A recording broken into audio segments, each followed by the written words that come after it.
when you explain a why, you have to be in some framework that you allow something to be true. Otherwise, you're perpetually asking why. Why did the husband call up the hospital? Because husband is interested in his wife's welfare. Not always. Some husbands aren't interested in their wife's welfare when they're drunk and they're angry. And so you begin to get a very interesting understanding of the world and all its complications. In order to if you try to follow anything up, you go deeper and deeper in various directions. For example, you could go, why did she slip on the ice? Well, ice is slippery. Everybody knows that. No problem. That's kind of curious. Ice is extremely slippery. It's very interesting. You say, how does it work? So you could either say, I'm satisfied that you've answered me. Ice is slippery, that explains it. Or you could go on and say, why is ice slippery? And you're involved with something because there aren't many things as slippery as ice. It's very hard to get. Easy. But that's sort of wet and slimy. This is gonna get good. So it is in the case of ice that when you stand on it, they say, momentarily the pressure melts the ice a little bit, so you got a sort of instantaneous water surface on which you're slipping. Why on ice and not on other things? Because ice expands water expands when it freezes, so the pressure tries to undo the expansion and melts it. It's capable of melting it. But other substances contract when they're freezing, and when you push them, they're just satisfied to be solid.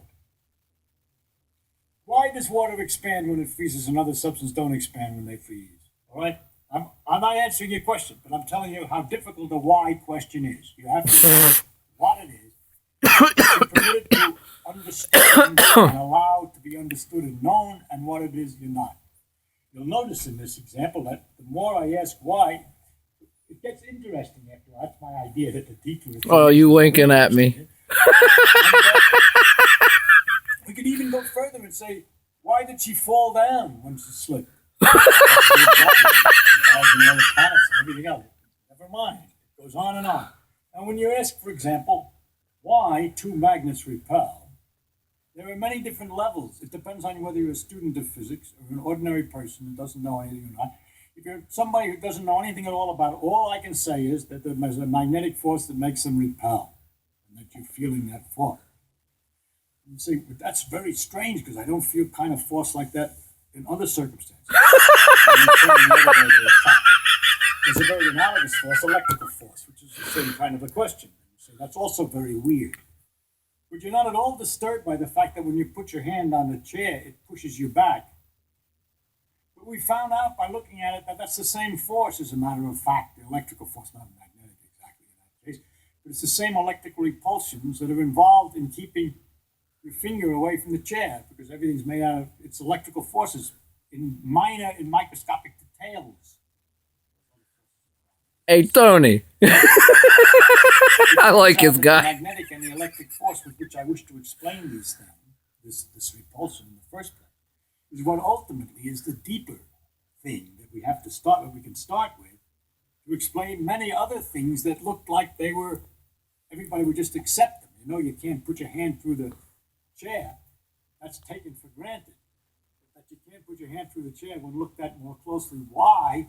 It involves these same repulsive forces that appear in magnets. The situation you then have to explain is why in magnets it goes over a bigger distance than in ordinarily. And there it has to do with the fact that in iron, all the electrons are spinning in the same direction. They all get lined up. And they magnify the effect of the force until it's large enough at a distance that you can feel it. But it's a force which is present all the time and very common, and is in a basic force of almost. Oh, the electrons form a vortex, huh? And I just have to tell you, that's going to be one of the things you're going to have to take as an element in the world, the existence of magnetic repulsion. Attraction. I can't explain that attraction in terms of anything else that's familiar to you. For example, if we say the magnets attract like as if they were connected by rubber bands, I would be cheating you, because they're not connected by rubber bands. I shouldn't be in trouble. Oh, you want kinetic on us. All right. If you were curious enough, you'd ask me why rubber bands tend to pull back together again, and I would end up explaining that in terms of electrical forces, which are the very things that I'm trying to use the rubber bands to explain. So I have cheated very badly, you see. So I'm not going to be able to give you an answer. He gets so excited. Magnets attract each other, except to tell you that they do. And to tell you that that's one of the elements in the world of different kinds of forces. There are electrical forces, magnetic forces, gravitational forces, and others. And those are some of the parts. If you were a student, you'd go further. I could go further. I could tell you that the magnetic forces are related to the electrical forces very intimately. That our relationship between the gravity forces and electrical forces remains unknown, and so on. But I really can't do a good job, any job, of explaining magnetic force in terms of something else that you're more familiar with, because I don't understand it in terms of anything else that you're more familiar with. What the fuck did you just say?